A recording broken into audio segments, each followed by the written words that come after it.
అండమాన్లో pilot project ఏర్పాటు చేసినట్టుగా తెలుస్తుంది. నచ్చకపోతే వదిలేయొచ్చుగా. దేశంలో ప్రతి 32 గంటలకు భార్య లేదా ప్రియురాలి చేతిలో ఒక పురుషుడి మరణం. అధ్యయనంలో వెల్లడి.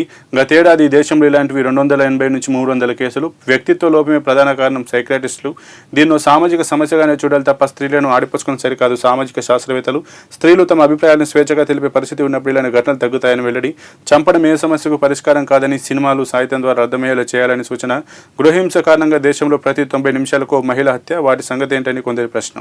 ఇక లేటెస్ట్గా ట్రెండింగ్లో ఏదైతే దేశంలో ప్రతి 32 గంటలకి భార్య లేదా ప్రియురాల చేతిలో ఒక మగాడు హత్యకు గురవుతున్నారు అంటూ కూడా చెప్తున్న పరిస్థితి. గతేడాది దేశంలో ఇలాంటివి 280 నుంచి 300 కేసులు నమోదైనట్టుగానైతే తెలుస్తుంది. ఇక వ్యక్తిత్వ లోపమే ప్రధాన కారణం అంటూ కూడా సైకియాట్రిస్టులు చెప్తున్నారు. దీని కారణంగా ప్రతి స్త్రీలందరినీ అపరాధంగా చూడడం తప్పంటూ కూడా సామాజిక శాస్త్రవేత్తలు చెప్తున్నారు. గృహహింస కారణంగా కూడా దేశంలో ప్రతి 90 నిమిషాలకు ఒక మహిళ హత్యకు గురవుతుంది. దీని గురించి ఎవరు మాట్లాడామని చెప్తున్నట్టుగా తెలుస్తుంది. ఇక స్త్రీలు తమ యొక్క అభిప్రాయాన్ని పూర్తిగా స్వేచ్ఛగా వెల్లడించే పరిస్థితి వచ్చినప్పుడు ఇలాంటి ఘటనలు జరగకుండేటువంటి అవకాశం ఉన్నట్టుగా కూడా తెలుస్తుంది.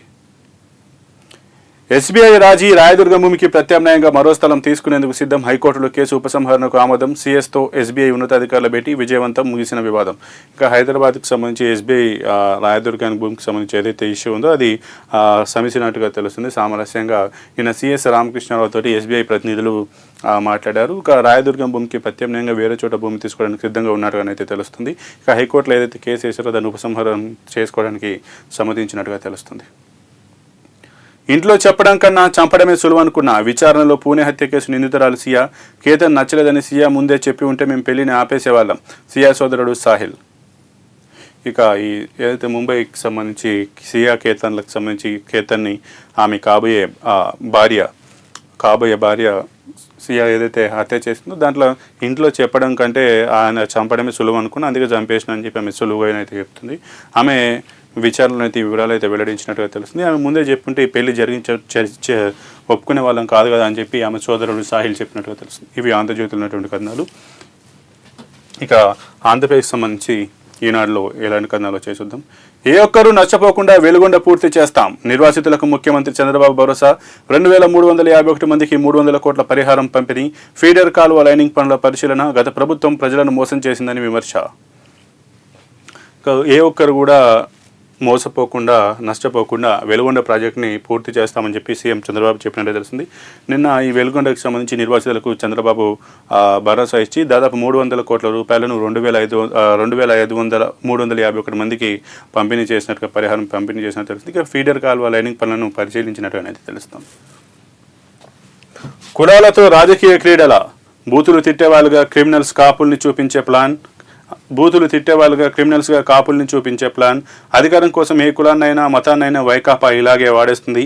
ఉప ముఖ్యమంత్రి పవన్ కళ్యాణ్ ధ్వజం. జనసేన పార్టీ సమాచార సేకరణ కమిటీలతో భేటీ. పార్టీ కోసం 12 ఏళ్లుగా కష్టపడ్డ వారిని గుర్తిస్తున్నామని వెళ్ళని. ఇక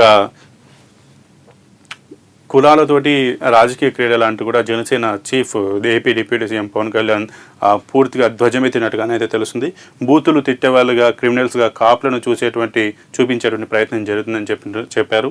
అలాగే అధికారం కోసం ఏ కులాన్నైనా ఏ మతాన్నైనా వైసీపీ వాడుకుంటుందని చెప్పారు. ఇక అలాగే జనసేన పార్టీ సమాచార సేకరణ కమిటీలతో భేటీ అయ్యి గత 12 ఏళ్లుగా పార్టీ కోసం ఎవరైతే కష్టపడారో వాళ్ళను గుర్తించే ప్రయత్నం చేస్తున్నామని చెప్పారు.